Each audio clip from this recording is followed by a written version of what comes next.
Pinakawalan man, hindi pa rin ligtas sa reklamo ang mahigit 300 Pilipinong empleyado na isang Pogo sa Parañaque. Iniimbestigahan din ang mga Pogo worker na na-deport na pero tumatakas kapag nasa layover ang eroplano o yung hindi direktang flight pa China. Saksi si Salima Refran.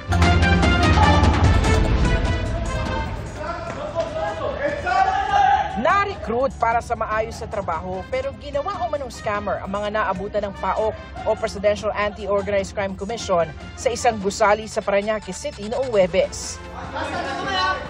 Doon na rin nahuli ang umano'y pinaka-boss ng Pogo Scam Hub. Matapos ang 4 na araw, na-inquest na siya para sa reklamong qualified human trafficking, kasama ang 19 na iba pang dayuhan at 2 Pinoy na naaresto rin. Pinangakuan sila ng trabaho ng just for customer service representative, but it turned out hindi pang customer service representative kundi pang Pogo. Scamming. 3 Vietnamese at 1 Pinay ang tumatayong complainant na nagpatotoo sa umano'y love scam sa Pogo. Itong mga Vietnamese na ito yung mga models na ginagamit nila na nga-attract ng mga investors. After na ma-inlove ka, ayun na, yayayain ka nila na mag-invest na sa cryptocurrency. Pinakawala naman pero hindi pa ligtas sa reklamo ang mahigit 300 Pinoy habang iniimbestigahan ang umano'y sports betting na target ang mga Indian.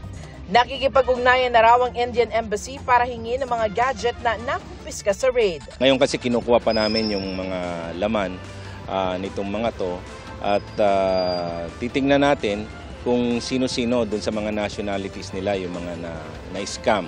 Ang Chinese Embassy naman nakikipag-ugnayan sa PAOK para mahuli ang ilang nag-voluntary deportation na tumakas sa pamamagitan ng layover o yung hindi direktang flight. Kaya pakiusap ng PAOK sa immigration, huwag sanang hahayaan na maglabas ng implementation order kapag ang ticket ng foreign national na magvo-voluntary deportation o di kaya allow departure order ay merong layover. Ginagamit po nilang pagkakataon yan para tumakas. Sabi ng immigration, prioridad nila ngayon ang agarang pagpapaalis sa mga deportees. Kaya kumukuha sila ng anumang flight na available para sa kanila. Para sa GMA Integrated News, ako si Salima Refran, ang inyong saksi. Mga kapuso, maging una sa saksi. Mag-subscribe sa GMA Integrated News sa YouTube para sa iba't ibang balita.